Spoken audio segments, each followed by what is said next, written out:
Iyi ni radiyo BBC gahuza miryango ivugira i Londres kuri metero 19, 25, 31 na 41. Ivugira ku mirongo ya FM mu karere k'ibiyaga bigari no kuri interineti kuri bbcgahuza.com.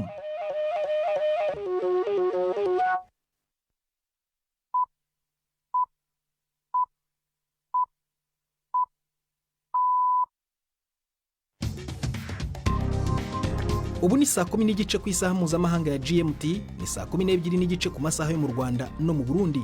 Muri studio muri kumwe na Prudence Ngiyumva. Wewe hoteza amatwi BBC gahuza miryango aho hose ku isi, kaze kuri radio kuri bbcgahuza.com, kuri Facebook live mu buryo bw'amashusho no ku mirongo migufi ya shortwave. Dore ingingo z'inyenzi z'amakuru turambura mu kanya kuri uyu wa gatanu tariki ya 19 z'ukwa karindwi. Nyuma y'itangazwa ry'amajwi y'agateganyo yerekana ko Perezida Paul Kagame yatsinze ku kigero cya 99%, y'intsinzi isobanuye iki mu Rwanda. Turabagarukaho muri aya makuru. Abanyagihugu b'Imugina, imwe mu makomine y'intara ya Cibitoke yeramo cyane ibitoki biva mu rwagwa ruzwi nk'urugombo, bavuga ko ngo bashobora no kurandura ibitoki mu mirima yabo. Kubera iki? Igitoki tukigura inoti y'ibihumbi 10, ibido tukayigurisha 8, shirako ya mponda ya 14, shirako umukoza bigana, shirako wabishikana ngaha mu isoko n'amahera, nta nakime dutora nukuri. Aho mu Burundi kandi turavugana n'umunyarwenya w'icyamamare Mugenzi Alfred Bayinjibazi ku izina rya Kigingi, aherutse kutusura muri studio za BBC hano London. Laisse-moi t'aimer toute une nuit. Ni direct naho nyene nyemerera ndagukunde ijoro ryose, ariko twagera ari iwacu wayi ntukamwinyegeze hajya abaje kukura, mbega twinyegezanya kubera ikibantu b'Imana. Ni mukanya hari n'imikino ndetse n'abaza muganga.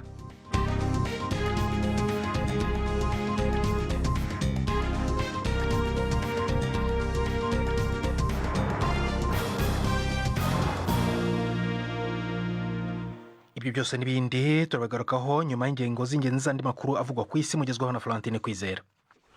Urakoze Prudence Ngiyumva. Amakuru yo kuri uno munsi avugwa cyane nuko umukuru w'ikigo ca CrowdStrike gitanga uburyo bwo kurinda umutekano mu buhinga bw'itumatumanako cateye ihungabanya muri za nyabwonko hirya no hino ku isi biturutse ku kanenge kagiye mu buhinga bwo gushira ku gihe programme ya Microsoft Windows.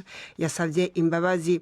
Umuyobozi nshingwabikorwa wa CrowdStrike George Kurtz yavuze yuko ako kagorane kadutse muri Microsoft Windows katorewe umuti, ariko mu ijambo yavugiye kuri televiziyo muri Leta Zunze Ubumwe za Amerika yavuze yuko bishobora gufata igihe kugira ngo ivyononekaye byose bishobore gusubizwa mu buryo. Uretse amabanki, ibinyamakuru, ibitaro n'amashirahamwe y'indege biri mu vyononekaye, binako mu vyahuye n'ingaruka gusumba ibindi.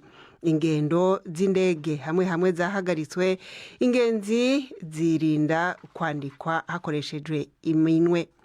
Mu Bwongereza, Israel n'Ubudagi, ibitaro vyahuye n'ibibazo aho kubaga hamwe vyabaye ngombwa yuko babihagarika. Sentare mpuzamakungu ijejwe imanza z'amatati imenyesha yuko kuba Israel yarabandanije kwifatira uduce tw'Abanyapalestina bidahuye n'amategeko kandi bibwirizwa guhagarara vuba bishoboka. Muri iyo ngingo ya sentare ya ONU itari ntabanduka yagenye yuko Israel ibwirizwa gutanga indishi ku vyononekaye biturutse ku kugerera muri utwo duce. Sentare yashikirije ivyo yiyumvira ku ngaruka z'uko gukoroniza uduce tw'Abanyapalestina ifatiye ku ngingo yafashwe ku cifuzo cabaye mu nama ya bose yishirahamwe mpuzamakungu ONU kuva mu 1967. Umushikiranganje w'imigenderanire ku ruhande rw'Abanyapalestina yashimye ko iyo ngingo ya sentare yishirahamwe mpuzamakungu ONU yafashe nayo ku ruhande rwayo. Israel, umushikiranganje wa mbere wayo Benjamin Netanyahu yavuze yuko ugo rubanza ari ububeshi gusa, akaba yemeza yuko abagerereye muri utwo duce badashobora kwitwa yuko arabahifatiye kandi ari igihugu cabo barazwe kuva kera. Muri Leta Zunze Ubumwe za Amerika, muri Pennsylvania baherekeje ubwa nyuma uwahitanye n'urusasu igihe Donald Trump yahakwa kwicwa. Cory Comperator akaba yahora ari umukorerabushake mu gisata co kuzimya imiriro, akaba yahitanywe n'urwo rusasu aho yari ahari uwahoze ari umukuru w'igihugu Donald Trump yariko aravuga ijambo. Inkuru ya Jenny Koma mwishikirizwa na Mark Niyonkuru. Imiryango yari yatonze ku mabarabara igisanduku yavano mu buruhukiro bwa Freeport ireruwe n'ikamyo ya kizimyamoto. Urukurikirane rw'imodokari zimbangukira gutabara rwazungurutse mu gisagara imbere yo gutangura urugendo rurenga kilometero 10 kwerekeza mu mujyi wa Cabot. Nyakwigendera yari yakwije imyaka 50 mu kwezi guheze. Yari yubatse afise n'abana babiri b'abakobwa. Umuryango wiwe wamwita intwari. Bavuga ko yasimbiye imbere yabo kugira ngo abakingira amasasu gihe bari mu ikoraniro.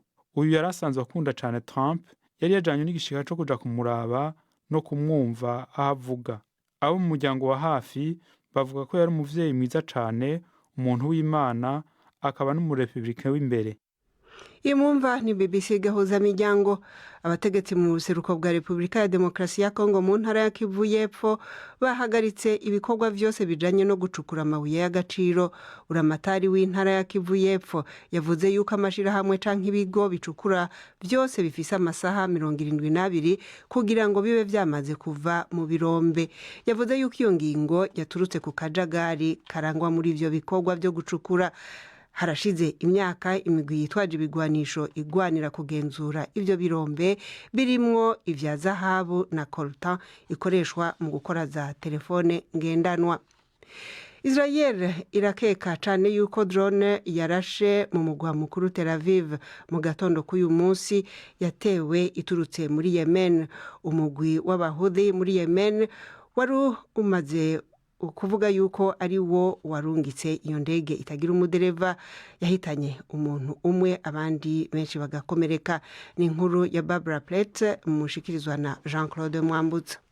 Umuvugizi w'igisirikare cya Israeli yavuze ko iyi drone yakozwe n'abanya-Irani ikongererwa imbaraga kugira ngo ishobore kugera i Tel Aviv ivuye muri Yemen. Yavuze ko abanya-Israeli bari bayibonye mbere ariko ko batagerageje kuyihanura kubera kwibeshya kwa muntu. Abahouthi bashyigikiwe na Irani aba bakaba bari batangaje mbere ko igisasu cyarashwe n'ubwoko bushya bw'indege itagira umuderevu bufite ubushobozi bwo kunyura buri humye uburyo bw'ubwirinzi cyaguye mu ijoro mu gace gatuwe ka Tel Aviv. Israeli ivuga ko igomba kubanza kugenzura neza uko ibintu bimeze mbere yuko ifata umwanzuro ku buryo bwo kwihimura. Mu mezi ashize Abahouthi bakomeje kurasa ibisasu bya rokete na misile bavuga ko ibi byari mu rwego rwo gushyigikira abanyapalestine mu ntambara yo muri Gaza. Hafi y'ibi bisasu byose byagiye bitangirirwa mu kirere, iki kikaba kibaye icya mbere gishoboye kugera i Tel Aviv kandi kikagira n'inkomere.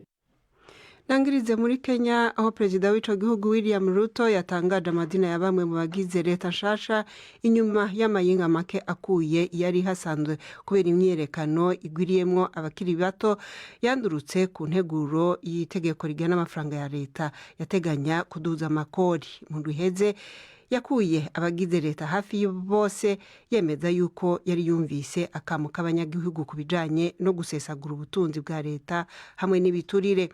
Abenshi mu bari bakuwe mu kazi bagaruwe muri iyo leta perezida Ruto yise ubutegetsi bwaguye. Muri bo harimo umushikiranganje w'intwaro yo hagati Kithure Kindiki. Inyuma yaho abagera ku 40 bapfiriye mu myerekano, abenshi muri bo barashwe n'abapolisi. Abanyamakuru muri Kenya bavuga yuko imyerekano ishobora kubandanya, ihamagarira leta gufata ingingo ku bagi bibiturire. Prudent Koza Florentine kwizera kuri amakuru ya BBC.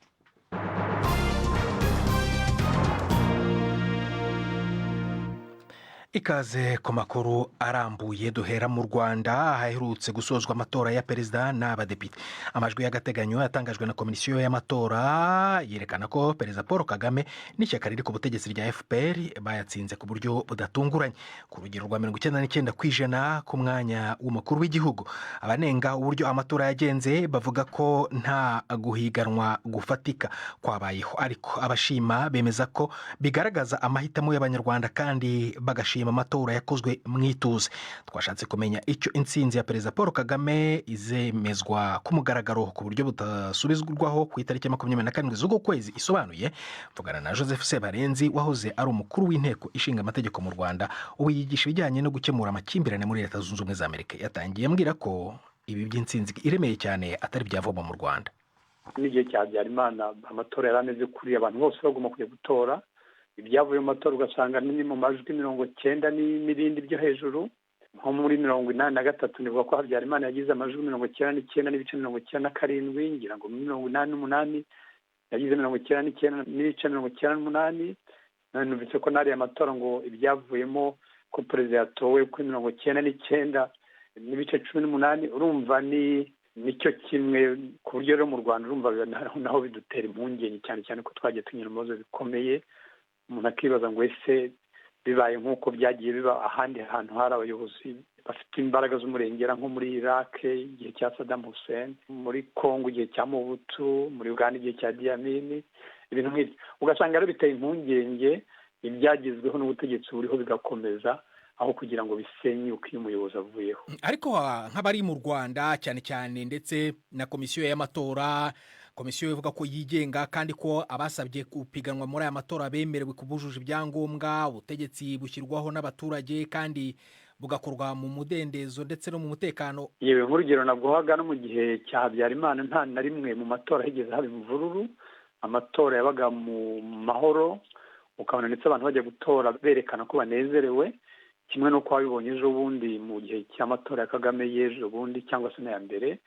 Nta rugomo ruba muri ayo matora, ndetse bamwe bakabyina. Ikibabaza gusa nuko abanyarwanda ibyo berekana hanze atari byo biba biri mu mitima yabo. Ni naho usanga nyine bagira gutya bagahinduka, bakavamwo ubugome bukomeye, bagahemukira bagenzi babo utigeze ubitekereza. Ni ukuvuga ngo abanyarwanda baba muri kinamico. Ntabwo abantu bakwiriye kubifata gutyo gusa, ahubwo abantu bakwiriye kwibaza bakavuga bati ese turava he turajya he. Amahanga akunze kunenga avuga ko mu Rwanda ibintu byateye imbere bimeze neza cyane nk'ibikorwa remezo, ariko ko hakigaragara ibikorwa bifatwa nk'ubutegetsi bw'igitugu, bagakangisha inkunga baha u Rwanda. Ariko mu Rwanda bakavuga ko nta kintu na kimwe gishobora guhagarika iterambere ry'u Rwanda cyangwa se uko ubuyobozi bushyirwaho n'abaturage n'uko inzego z'u Rwanda ziyoborwa. Nta kugongana bishobora kubaho hagati y'ukuntu amahanga ashyigikira u Rwanda cyane mu bihugu nka Leta Zunze Ubumwe za Amerika, mu Bwongereza. Bishobora kugira ingaruka ki ku iterambere u Rwanda rugezeho n'ibyo ruteganya kugeraho? Ngira ngo abanyamahanga burya icyo bareba cyane ni inyungu z'ibihugu byabo. Igihe ubutegetsi buriho butabangamiye inyungu zabo ntabwo bakunze kwita kuri ibyo bindi cyane. Kandi buryo buzariho mu Rwanda koko hari ibintu byinshi byagezweho byiza, ibintu by'iterambere bishimishije, biba bikwiriye gukomeza. Ibyo rero abanyamahanga iyo bibona nyine birabashimisha, kandi abanyarwanda bikwiye kudushimisha ku bintu biba byagezweho. Kuko burya mu Rwanda ngira ngo dictature ya Kagame aho itandukanira n'izindi ni uko usanga abantu baniganwa amagambo, ariko ugasanga hari imihanda imeze neza, ugasanga hari amavuriro, ugasanga hari amashuri, ugasanga mbega ubukungu buragenda butera intambwe. Ariko burya ibyo by'ubukungu biba bimeze neza ntabwo biramba iyo mu rwego rwa politike hatariho inzego zikomeye, hatariho systeme zikomeye zituma haramutse haje krize izo nzego zihagarara neza. Ntekereza ko bisaba ko Perezida Kagame ubwo afite imyaka 5 iri imbere akwiriye gutekereza cyane ku Rwanda rw'ejo kugira ngo bazagire amahoro, bazagira inzego nyine zibaha amahoro arambye atari igihe gitoya. Joseph Sebarenzi. Mu Burundi abanyagihugu b'Imugina, imwe mu makomine y'intara Cibitoke yeramo cyane ibitoki bivamo urwagwa rwitwa urugombo, baravuga ko bashobora kurandura ibitoki mu mirima yabo ngo kubera ko ntacyo biri kubamarira kinini. Basobanura ko iyo bashoye urugombo cyangwa umutobe warwo, amakoperative y'abaranguzi abaha udufaranga tw'intica ntikize, mu gihe ngo ubuzima bwo bubandanya buzimba cyangwa se buhenze. Muri iki gihe ibinyobwa bya Braludi bikunda kubura, bamwe mu banyagihugu basigaye rero bahitamo kwigurira urwagwa, imwe mu mpamvu ziri gutuma igiciro cyarwo kinazamuka. Abaremyi bibaza ko amakoperative y'abaranguzi yunguka umurengera. Ni inkuru ya Gildas Yihundi Mpundu. aha ni mu isoko ry'urugombo ry'inyeshenza muri komine Mugina intara ya Cibitoke. Ni rimwe mu masoko abadandariza urwagwa mu mihingo itandukanye y'igihugu baza kuranguramwo. Hari isinzi ry'abantu, imodoka ndwi zo mu bwoko bwa fuso ziriko zirapakira ibikono vyitwa rudipin vyuzuye inzoga. Abanyagihugu biremetse ibidumu baguma bashika abandi bagenda. Amakinga ni menshi cane. Beneyo bafise ubuhinga budasanzwe aho ikinga rimwe rishobora gutwara nk'amabido 10. Nubwo abanyagihugu baguma bamwenyura bavuga ko urudandaza ataco rubamariye. Angelique numwe mu barimi bitoke bakongera bakabirangura. Twebwe baraduhombya. Igitoki tukigura inoti y'ibihumbi 10. Twakigura inoti y'ibihumbi 10 ibido tukayigurisha 8. Shirako ya mponda ya 14. Shirako umukozi abigana. Shirako wabishikana ngaha mu isoko n'amahera. Amabido agaragara no kubugura. Nta nakimwe dutora nukuri. Maria Ndayisaba afise abana bigi Bujumbura. Yari yashoye umutobe yizeye ko aja kuronka udufaranga barungikira kugira barihe inzu bongere basume utwo bafungura. Ariko ntivyagenze uko yavyipfuza. Nashoye amabido 17 njiye ngurisha ibihumbi bingaho 8 no naho ndosangahe gapapa mbwira iyo nyungu umuganyi ibido ndayirihira amajana 5 yayizanye kinoreka kurira umva wopfuma byose ubireka mvise utwana turi kwishuri batwirukanye mu nzu bapanzemo ariko kugira ndonke ibinyaruka nahitishijemo kugana kugira ngo ndabe yuko aho baba byonyaruka baronke inzu babamwo ariko nubu birangenda bibuze uraze gupanga inzu y'Ibujumbura kugira umwana yige uronke na rasiyo. Abarongura urugombo bahurikiye mu makoperative bamwe bava mu gisagara ca Bujumbura. Abanyagihugu bagiriza ko aribo bashinga ibiciro biri hasi cyane mu ntumbero yo kurondera inyungu y'umurengera, ariko bo barabihakana. Gervais Habyarimana arongoye imwe mu makoperative arasigura ingorane bafise. Dufise ikibazo cyane cyane kubanye n'igitoro uko ubu gitoro cyarabuze usanga no mu gushikino bituzimba nibarabara kuko imodoka yangwira nk'igitoro cy'ibihumbi 300 ubingangwira nko muri yone urenga bigashibagura kurangura uko bacasanga bizimbye gushikana Bujumbura nk'uri peho riri ibihumbi 15 ubirisha 25. Urugombo rusanzwe rushitse mu gisagara ca Bujumbura rugurwa hagati y'1500 n'1700. Isongo igurwa hagati y'2500 n'3000. Icupa ry'inzoga bita kuki rirashikana 8,000. Ibi biciro siko byari byifashe mu mezi aheze. Uretse ubukene bw'igitoro, izindi mumvo zatumye biduga.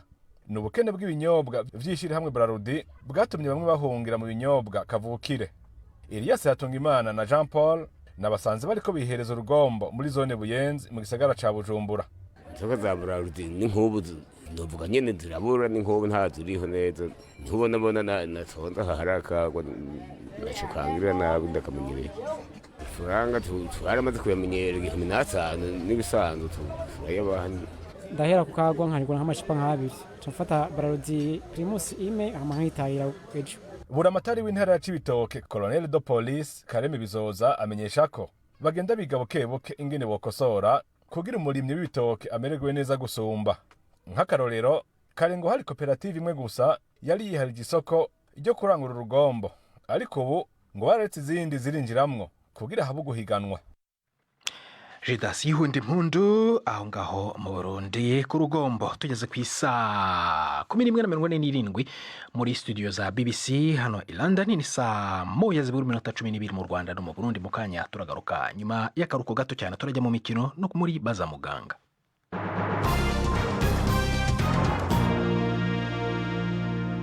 Reka dusubire mu Burundi ariko kuganira n'umunyarwenya w'icyamamare mugenzi Alfred benshi bazi ku izina rya Kigingi uherutse kudusura hano muri studio zacu za BBC London avuye mu birori byo kwizihiza sabukuru y'imyaka 32 Burundi bumaze bubonye ubwigenge. Ibyo birori byabaye ku itariki ya 6 z'uku kwezi kwa 7 mu mujyi wa Coventry mu Bwongereza. Bikaba byari byateguwe n'ibiro bihagarariye Burundi mu Bwongereza. Kigingi yavuganye rero na mugenzi wanjye Felenga Kwaya abanza kumubwira ko ari ubwa mbere yarageze muri iki gihugu. N'ubwa mbere ngeze ngaha muri kino gihugu c'umwami. Wahabonye gute? Ni heza cyane. Ikintu ca mbere nagize amahigwe muri imyaka 2 ndibaza yo gutemberera mu bindi bihugu vya Buraya. Namaze gukora ibiteramo bibiri mu Bubiligi, namaze gukora igiteramo mu Paris, mu Faransa, muri Toulouse no muri Suède. Ngaha ndahageze sinzi uko navuga mu Kirundi impression nuko urabona ko ni buraya niko nagiye mbwira abantu aha rero ni buraya simvuze yuko n'ahandi atari buraya ariko hajya hari ibintu nasanze byo kurabira ko ego nubwo hariho ahantu usanga hari ni heza buraya harateye imbere ariko ukungena abantu babayeho kungena abantu bambara kungena abantu biruka kungena abantu uravye mu ibarabara ubuzima urabona yuko hariho ikindi ciyongera hari ikindi ciyongera n'abarundi banyakiriye mu gisagara mvuyemwo kubera tuba tugenda ahantu hose bufise inshuti ukaraba aho baba ukaraba ukungene biyumvira kungene bategura ubuzi bwabo kungene ibintu byabo bipanze no kuri urabona yuko ntego mu Bwongereza no kuri nahakunze n'ahantu heza cyane. Uvuze igisagara uvuyemo ngira ngo ni Coventry. Mvuye mu gisagara ca Coventry niho habereye igiteramo akaba ari igiteramo cyari cyateguwe na ambassade y'u Burundi abafatikanije na diaspora abarundi basanzwe babahajya akaba ari igiteramo twahuriyeho n'undi muhumure nubaha cyane umuririmbyi w'umurundi dusigaranye nibaza ko dusigaranye mu bakera yitwa Africa Nova. Hanyuma byari ibintu byiza cyane abantu baritavye ari benshi cyane turakora igiteramo Africa Nova araririmba eka no kuri karakanyamuneza kadasanzwe twari ko twigina kwikukira ku Burundi murazi ko iyo tariki yashitse ku munsi wa mbere hama babitegura ku munsi wa gatandatu. Uvuze ngo Africa Nova yararirimbye yego nawe ujya uririmba ego wararirimbye nawe ndaririmba n'ubu ndaririmba nubwo abantu benshi nibujumbura bambaza ngo uracarimwo kwa gatandatu se wararirimbye cyangwa wabaye umunyarwenya gusa? Vyose urumva iyo ndiko ndakora jewe byose birajamwo ndiko ndacokoza gatoyi nka Africa Nova ngomba kuririmba ni nk'akarorero natanze navuga ngo mukomera amashi cyane Africa Nova rero n'umuririmbyi akomeye cyane kandi rero abantu banditse indirimbo zitazopfa zivuyeho ndamaze kubona je indirimbo misi yose tuko turaraba indirimbo abarundi ni kubera iki bama binyegeza abantu urundi barafise kungere binyegeza sinzi gituma binyegeza ugasanga ibintu byose muko kubwira ikintu abanza gucisha ari akamanuka ibugarama kaduga ingozi kugira ze kubwira ikintu ati urabye nk'akarorero nk'ubuye abaririmbyi indirimbo twakuze twumva kuri première chaîne bavuga ngo laisse-moi t'aimer toute une nuit ni direct naho nyene nyemerera ndagukunde ijoro ryose ariko twagera ari iwacu wayi ntukamwinyegeze hajya abaje kukura mbega twinyegezanya kubera iki bantu b'Imana ego ikiganiro kirambuza cyumva mu mvura imvano y'ejo na kigingiriro reka mijambo ive bucyana mu mikino.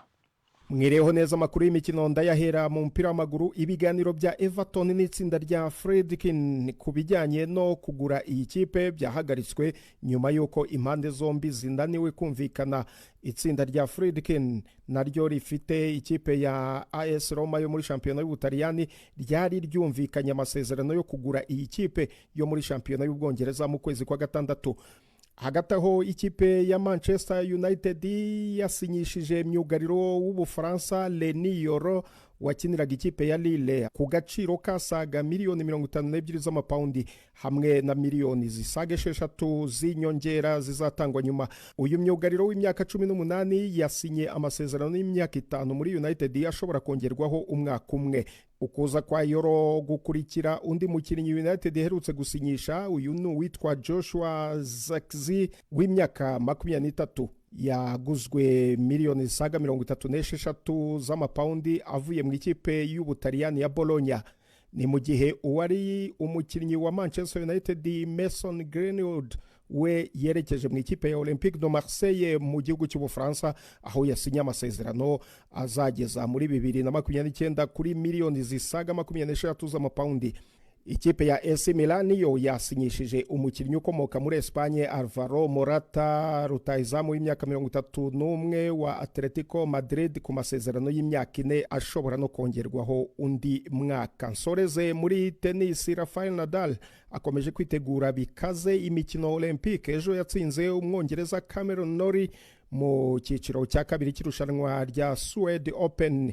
Abona itike ya 1/4 aho azakina n'umunya-Argentine Mariano Navone. Uyu munya-Espanye yahisemo kudakina irushanwa rya Wimbledon kugira ngo yitegure imikino ya Olympique izabera i Paris, ikazatangira kuwa 5 w'icyumweru gitaha. Biteganyijwe ko azakina irushanwa rihuza umukinnyi umwe ku giti cye ndetse n'irya babiri aho azaba ari kumwe na Carlos Alcaraz uherutse kwegukana irushanwa rya Wimbledon. Aha ni naho nsoreje amakuru y'imikino n'abateguriye. Gendi Yves Bucyana. urakoze Yves. turacyari Kigali ijambo noneho Yvette Gabatesi muri baza muganga.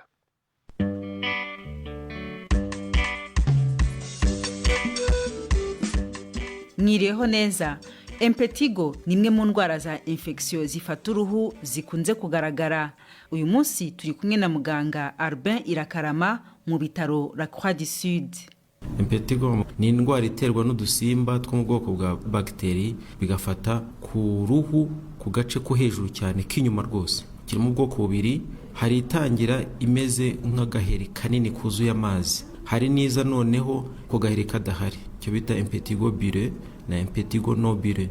Ubwo yije ko kakaheri kuzuyemo amazi gahita kameneka, kamara kumeneka hakavamo ibintu by'umuhondo bisa nk'ubuki bw'inzuki. Irababaza birumvikana, ku ruhande haba hatukura, hari n'igihe habyimba, hari ibice by'umwihariko ikunda ku mazuru, ku minwa, hari igifata ku maguru, ku maboko, ku ntoki, ku gatuza, ndabifata ahantu henshi. Ubwo se iyo ndwara mbese bayatewe n'iki? N'ubwoko bubiri bw'utwo dusimba ama bakteri nayo bita ngo Staphylococcus aureus. Iyo niboneka cyane kuri impetigo nobile. Noneho kuri icyo bita impetigo bure yenda itera ka kantu kabyimba gato kuzuyemo amazi kameze nk'ubushye, reka tukite nk'ubushye, iyo niyibutera gusa ayo staphylococcus. Hari n'akandi gasimba kandi ko kajya gatera n'ibibazo bita streptococcus. Ni udusimba tubana natwo, ni udusimba umuntu ashobora kwandura akoze kuri mugenzi we, ni udusimba umuntu yitsamuye dushobora gusimbuka mu ducanshwe cyangwa se mu bimyira, irandura contact. Ahubwo umuntu aribaza ngo kuki ngiye wari ngiye yafashe undi wenda kabitamufasha. Isuku, abantu batagira isuku cyane ishobora kubafata. Ishobora kuza ku bana irabakunda cyane, urumva n'ubudahangarwa bwabo butari bwakazamuka cyane. Ishobora kuza ku bantu bafite ikindi kintu cyose cyagabanyuye ubudahangarwa, wenda ari gufata imiti runaka, afite ubundi burwayi runaka, tuvuge za diabete cyangwa abantu n'ubwandu bwa sida n'izindi. Ishobora kuza inagendeye ku zindi ndwara we wari ufite z'uruhu. Dutekereze ngo kamwe mu kazi k'uruhu ni ugukumira ibiva hanze ngo ntibyinjire mu mubiri.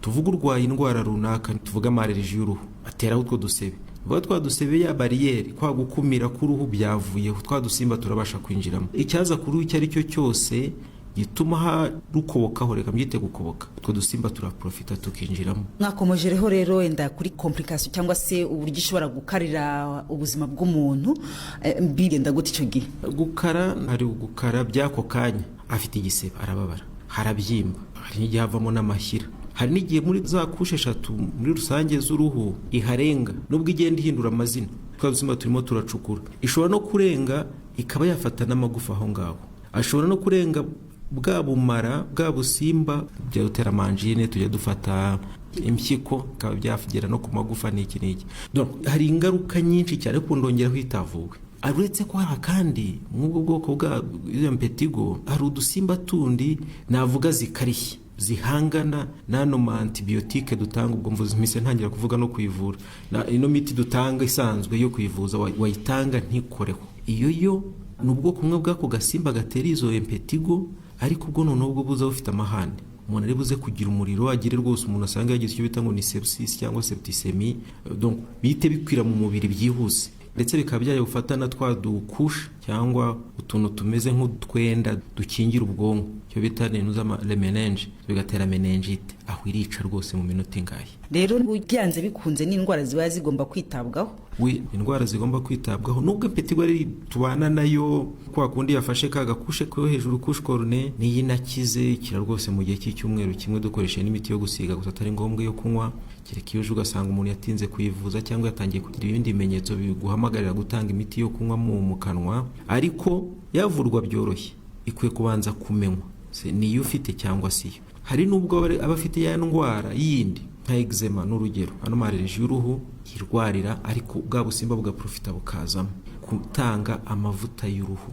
Aho niho dukunda rero kugirana ibibazo n'amasosiyete y'ubwishingizi. Bamwe ntibabyumva barabifata ko ari ibintu bya luxe, no, ahubwo za ndwara, urugero eczema, ya mavuta arafasha kongera kugarura icyo twita bariyeri kwitane, cyangwa ubwa bwirinzi bw'uruhu nibugaruka urarinda ayo ma eczema n'ibindi.